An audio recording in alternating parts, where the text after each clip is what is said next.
আসসালামু আলাইকুম রহমতুল্লাহ। আমাদের বনপাড়া চৌরাস্তা বাজারে দিনের বেলা 4 দোকান খোলা রাখে, সেই প্রতিবাদে আমাদের আসছে ইনশাল্লাহ দেখতে। ভালো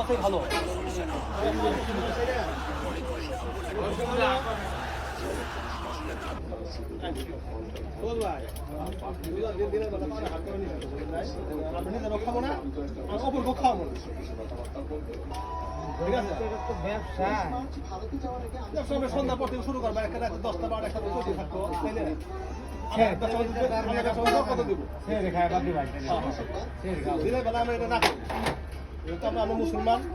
হ্যাঁ, মুসলমানদেরকে এরকম দিনের বেলা না খাওয়ার, নিজেও খাবো না, মাসিও খাবো না।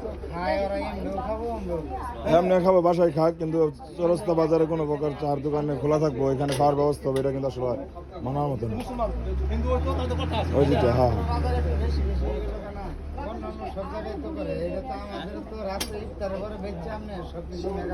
সারা বাংলা সারা চৌরাস্তা বাজার সবাই মেকআপ করতে পারে, কাকা তুমি করতে পারো না, এটার কথা কইলা? হ্যাঁ,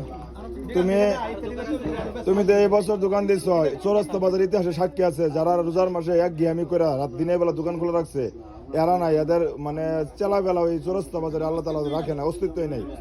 আল্লাহ তালা যদি মার দেয় তাহলে বাবা ধরে রাখার মতো কারোর ক্ষমতা নাই, আর আল্লাহ যদি বরকত দেয় তাহলে কারো বাবার ক্ষমতা নেই বরকত থেকে নিয়ে তোমার বঞ্চিত করার জন্য।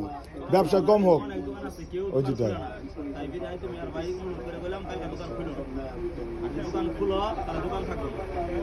শেষ। চলেন।